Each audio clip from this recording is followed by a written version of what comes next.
NFL players taking a knee has dominated the conversation on social media today. Our Verify team is listening to your emails and Facebook messages, and it seems all you want to know is it mandatory for NFL players to stand during the National Anthem?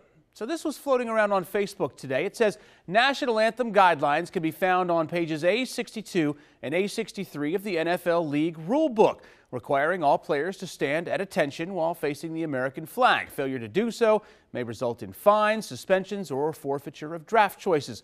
Our Verify team, we went to page A62 of the rulebook and found exactly squat.